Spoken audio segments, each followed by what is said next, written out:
আসসালামু আলাইকুম। আশা করি সবাই ভালো আছেন। আমি আজকে আপনাদের একটা রিকোয়েস্ট আছে পিএইচ নিয়ে। যে ওয়াশিং এ পিএইচটা কেন জরুরি এবং পিএইচ এর কারণে মানে পিএইচ কিভাবে কন্ট্রোল করতে হয় এবং পিএইচ এর রেঞ্জ কিভাবে চেক করতে হয়। তো সেটা নিয়ে আজকে আপনাদের একটু প্র্যাকটিক্যাল আ শেয়ার করব। তো পিএইচ এর ফুল মিনিং হচ্ছে power of hydrogen. Power of hydrogen, হাইড্রোজেনের শক্তিমাত্রা নির্ণয়। হাইড্রোজেন।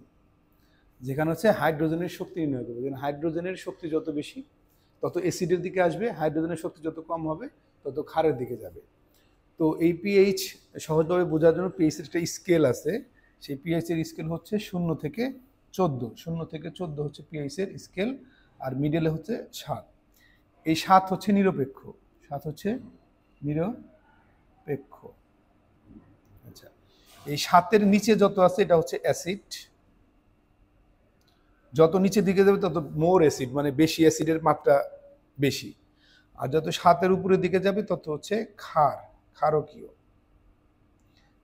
যত 14-র দিকে যাবে, 7 থেকে যত 14-র দিকে যাবে তত হচ্ছে ক্ষার বাড়বে, ক্ষারের মাত্রা বাড়বে। আর যত 7 থেকে নিচের দিকে যাবে তত হচ্ছে অ্যাসিডের মাত্রা বাড়বে। এটা হচ্ছে স্কেল। তো এই পিএইচ হচ্ছে কেন গুরুত্বপূর্ণ?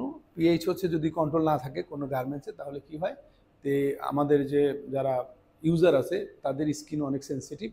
তো এই পিএইচ যদি এই অধিক অ্যাসিডের দিকে থাকে তাহলে সেটা হচ্ছে তাদের শরীরের জন্য অনেক ক্ষতিকর। আবার যদি অধিক ক্ষারের দিকে থাকে তা হচ্ছে ক্ষতিকর। তাহলে তাদের শরীরের জন্য বা স্কিনের জন্য অ্যাপ্রোপ্রিয়েট কত? অ্যাপ্রোপ্রিয়েট হচ্ছে বাইরের অনুযায়ী হচ্ছে 4.5 থেকে 7 অথবা 4 থেকে 7.5। এটা হচ্ছে অ্যাকসেপ্টেবল। অ্যাকসেপ্টেবল এই রেঞ্জটা। তো এটা হচ্ছে গার্মেন্টসে ফাইনালি থাকতে হবে। একজন ইউজার যখন তার গার্মেন্টসটা পোশাকটা পরবেন তখন ফাইনালি 4 থেকে 7.5 বা 4.7 এর মধ্যে থাকতে হবে। তো এখানে তো আমার স্কেল আছে 0 থেকে 14। তো আমার অ্যাকচুয়ালি এইখানে রাখতে গেলে কি করতে হবে? এখন যদি আপনি ফাইনালি গার্মেন্ট যখন মানে সফটনার করে যখন নামাবেন, নামানোর সময় যদি চেক করে আপনি এই দিকে পান, 7-এর উপরে পান, যদি আপনি এখানে রাখতে চান তাহলে আপনাকে এখানে যোগ করতে হবে অ্যাসিড। ক্ষার আছে, ক্ষার থেকে আপনি যদি ডাউন করতে চান তাহলে আপনাকে যোগ করতে হবে অ্যাসিড। আর যদি পিএইচ চেক করার সময় আপনি যদি পান হচ্ছে অ্যাসিডের দিকে, এটা বাড়াইতে চাইলে ধরেন আপনার আছে হচ্ছে 2, আপনার করতে হবে 4.5, তাহলে এখানে যোগ করতে হবে ক্ষার। ক্ষার থেকে অ্যাসিডের দিকে আসলে অ্যাসিড যোগ করতে হবে, আর অ্যাসিড থেকে ক্ষারের দিকে যেতে চাইলে আপনাকে ক্ষার যোগ করতে হবে। তো আপনাদের সাথে একটা জিনিস দেখাবো যে পিএইচ ইন্ডিকেটর কিভাবে হচ্ছে যে মেশিনে পিএইচ চেক করা। আমরা জানি ল্যাবে কিন্তু এই পিএইচ চেক করতে 2 ঘন্টা সময় লাগে। যে আপনার হচ্ছে ছোটো ছোটো করে কেটে এরপরে 2 ঘন্টা শ্যাকিং করে তারপরে ল্যাবের পিএইচ মিটারের সাহায্যে চেক করতে হয়। কিন্তু আমরা যারা প্রোডাকশনে কাজ করি আমাদের তো এই 2 ঘন্টা মেশিন বসে রাখা সম্ভব না। আমাদেরকে ইনস্ট্যান্ট চেক করতে হয়। তো ইনস্ট্যান্ট চেক করার জন্য এরকম বাজারে হচ্ছে যে পিএইচ ইন্ডিকেটর পাওয়া যায়, এবং এই ইন্ডিকেটরে কিন্তু এই পুরা স্কেলটা দেওয়া আছে যে এখান থেকে 0 থেকে 7, এখানে দেখা যাচ্ছে 0 থেকে 7, এই পাশে হচ্ছে 7 থেকে 14। এই যেগুলো হচ্ছে যে ক্ষারের চিহ্ন, এদিকে হচ্ছে অ্যাসিডের চিহ্ন, আর এটা হচ্ছে নিরপেক্ষ। এটা হচ্ছে 7-এর মতো আছে। যখন আমি পিএইচ করব, করার পরে এটা যদি যেই দাগ বরাবর থাকবে আমি বুঝতে পারবো যে ওই দাগ বরাবর হচ্ছে এটা আছে। এবং আমি এনশিওর হয়ে যদি আমি মেশিনে এটাকে 5 রাখি, ফাইনালি 5 রাখি, এটা শুকানোর পরে 5.5 এরকম থাকবে। তো এখানে আমাদের যে ভুলগুলো হয়, মানে আমাদের কেস স্টাডি, আমি দুটো কেস স্টাডি শেয়ার করবো যে আমাদের কি ভুল হয়। আমাদের ভুল হয় হচ্ছে অনেক সময় আমরা মেশিনে এটা 5 দেখার পরে গার্মেন্টসটা নামায় দিই। নামায় দেওয়ার পরে যখন হাইড্রোডার হয়ে শুকায়, শুকানোর পরে ল্যাবে চেক করার পরে যদি আমি পাই হচ্ছে 3 বা 2, ধরেন একটা গার্মেন্টস আমি ফাইনালি সফটনারের সময় আমি গার্মেন্টস ছিল হচ্ছে 5, পিএ ছিল 5। এটা হাইড্রো ডায়ার করার পরে শুকানোর পরে যখন আমি ল্যাবে চেক করছি, ল্যাবে রিপোর্ট আসছে হচ্ছে 3। এখন এটা যখন আমি সেই মেশিন নাম্বারে যারা আছে, সেই মেশিনে যারা কাজ করে তাদেরকে যখন ধরছি যে তুমি কি ঠিকমতো পিএইচ করো নাই, তখন সে বলছে হ্যাঁ বস আমি তো ঠিকমতো পিএইচ করছি। তো ঠিকমতো যদি পিএইচ করে থাকে তাহলে তো সেটা 5-এর উপরে থাকবে বা এই আমার যে রেঞ্জ, এই রেঞ্জের মধ্যে থাকবে। বাট সেটা না থেকে কেন 3-এ আসছে, মানে অ্যাসিডের দিকে আসছে, কেন আরো কমছে? তো অ্যাকচুয়ালি আমাদের যারা কাজ করে তাদের একটা ধারণা ছিল যে পিএইচ কন্ট্রোল করতে বলছে মানে কন্ট্রোল করতেই হবে। তো আপনি কখন কন্ট্রোল করবেন? যখন আপনার পিএইচটা আউট অফ কন্ট্রোল থাকবে। আপনি কন্ট্রোলে যখন থাকবে না তখন আপনি কন্ট্রোল করবেন, বাট যখন কন্ট্রোলে থাকবে তখন তো কন্ট্রোল করার দরকার নেই। তো আমরা দেখছি যে এইটা রুট কজ করতে যা দেখছি যে এই স্টাইলটা ছিল হচ্ছে অ্যাসিড ওয়াশ। তো অ্যাসিড ওয়াশে অলরেডি অ্যাসিড ওয়াশের যে আমরা অ্যাসিড দিয়ে করি, মানে পটাশিয়াম পারম্যাঙ্গনেট দিয়ে করি, ওটা কিন্তু অলরেডি অ্যাসিডে থাকে।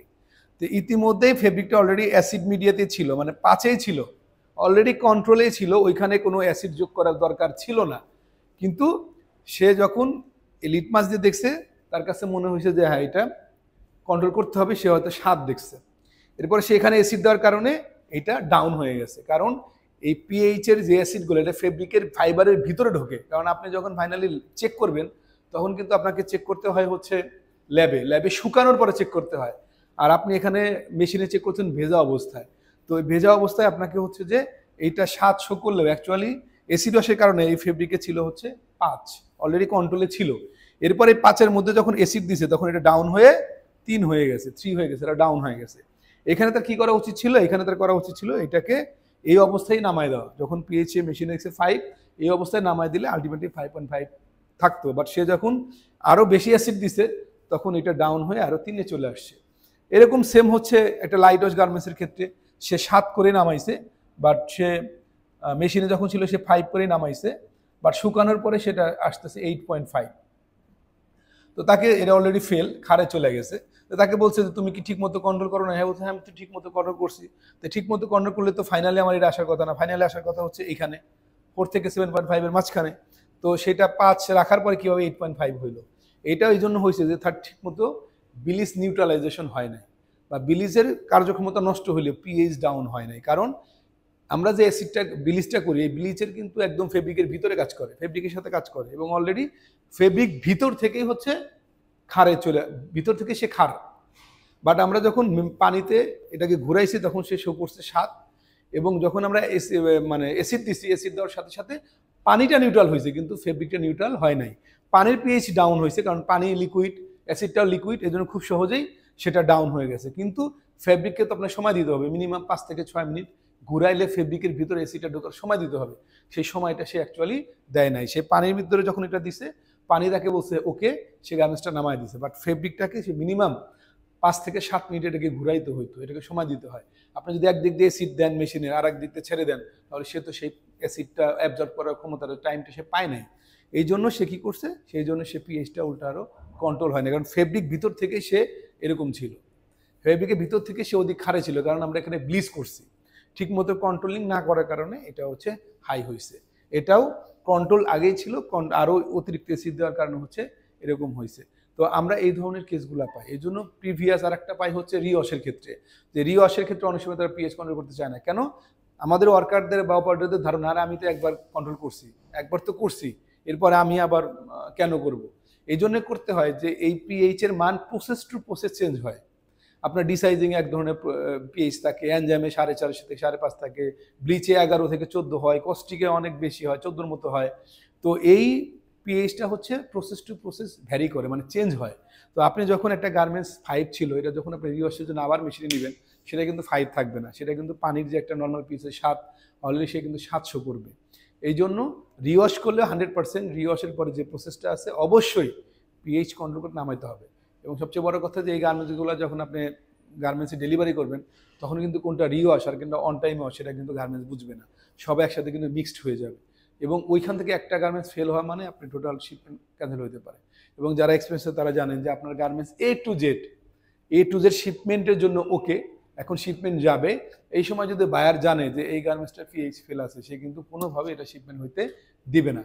পিএইচ ফেল হইলে কোনোভাবে এটা হচ্ছে একটা কেমিক্যাল ফেইলর, তো এটা কোনোভাবেই কিন্তু বায়ার অ্যালাউ করবে না। আপনার শেড ওকে, সব ওকে, কিন্তু আপনার যেটা দেখা যাচ্ছে না, যে ফেলটা কিন্তু চোখেও দেখা যায় না, থার্ড পার্টিতে টেস্ট করে বা আপনার ল্যাবে টেস্ট করে জানতে হয় যে পাস না ফেল। তো এই ধরনের একটা সিরিয়াস ইস্যু আমাদেরকে অবশ্যই গুরুত্ব দিতে হবে। বিশেষ করে আমাদের অনেক সময় কিন্তু নষ্ট হয়, আমাদের ব্লিচে রেসিপি থাকা 2 মিনিট, অ্যাকচুয়ালি ব্লিচ কিন্তু 2 মিনিটে করা যায় না। এনজাইম লেখা থাকে 5 মিনিট বা 10 মিনিট বা 35 মিনিট, আমাদের কিন্তু ওখানে 40 মিনিট লেগে যায়, অনেক সময় বেশি লাগে, অনেক লাগে। কিন্তু পিএইচ যদি আপনি একটু ধৈর্য সহকারে আপনি একটু টাইম নিয়ে করেন, মানে পিএইচ করার সময় গেলে আপনাদের টাইম থাকে না, আমাদের ধৈর্য থাকে না, এই তাড়াতাড়ি নামাই দিতে হবে, প্রোডাকশন বাড়াইতে হবে, এই শেড চেঞ্জ হয়ে যাবে, নানান কি ইচ্ছা কাহিনী। কিন্তু এই একটা 2 মিনিটের কারণে আপনার কিন্তু রিওয়াশ হয়ে যায়। অনেক সময় যদি আপনার পিএইচ ফেল হয়ে যায়, আপনার এই গার্মেন্টসটাকে আবার রিওয়াশ করবে, আপনি এত কষ্ট করে 2 ঘন্টা, 2.5 ঘন্টা, 3 ঘন্টা ওয়াশ করার পরে 2 মিনিট ওয়েট করতে পারলেন না, এর ফলে কি হলো, আপনার এই গার্মেন্টসটা আবার ফেল হইলো, পরে আবার রিওয়াশে গেল, রিওয়াশে গেলে কি হলো, আবার মেশিনে ঢুকাইতে হবে, আবার হাইড্রো ডায়ার লং টাইম, এতে গার্মেন্টসের টিআর স্ট্রেন্থও কমে যায়, গার্মেন্টসের কোয়ালিটি কিন্তু নষ্ট হয়। তো আমরা আমি এখানে যে ভিডিওগুলো করতেছি অবশ্যই তা শেয়ার করার জন্য, যে সমস্যা পাই এগুলো যাতে আমাদের যারা নেক্সট প্রজন্ম আছে বা জায়গায় কাজ করছেন তারা যেন এই জায়গাগুলো আমরা উন্নত করতে পারি, আমাদের টেক্সটাইল শিল্পকে আমরা বাঁচায় রাখতে পারি, এবং আমাদের এই জায়গায় আরও দক্ষ জনবল দরকার। আমাদের যারা নতুন প্রজন্ম আসছে যারা করতেছে তাদের সাথে ইনশাআল্লাহ কাঁধে কাঁধ মিলিয়ে আমাদের এই ওয়াশিং সেক্টরকে আর কীভাবে ডেভেলপ করা যায় আমি সে কাজ করবো। আপনাদের যে কোনো মতামত আমি ইনশাআল্লাহ গ্রহণ করবো, এবং আমার জন্য কোনো যদি উপদেশ থাকে আপনাদের পক্ষ থেকে আপনারা দেওয়ার চেষ্টা করবেন। তো আপনাদের সবাইকে অসংখ্য ধন্যবাদ, ভালো থাকবেন, আসসালামু আলাইকুম।